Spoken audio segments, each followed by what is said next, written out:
O, čau! Šodien brauks kaut kā? Nu, bet, protams. Kā tev liekas, starp ko būs visnopietnākās cīņas? Tā cīņas.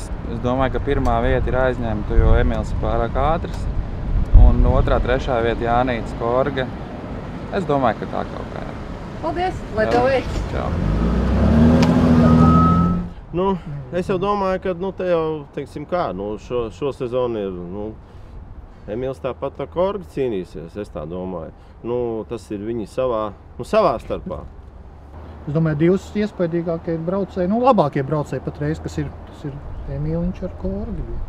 Tas ir, viņi cīnās tiešām sekundē. Ko tad? Kas mums ir?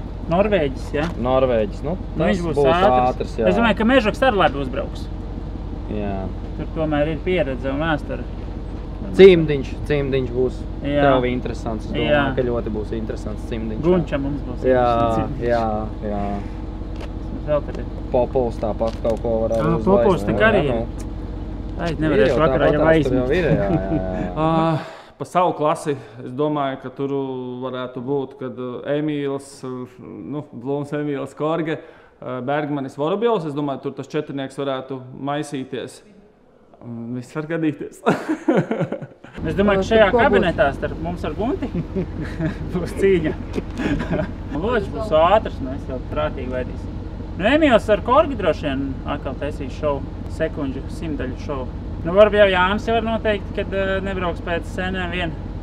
Tas būs sagatavojies. Jā, tas būs ātrs. Es saku, ka Emīls, Jānis un Timo. Es saku Alvis ar Loču. Viņš ir īsti mūsu fans. Un tu? Jau Marīgs. Tiekamies Cēsīs!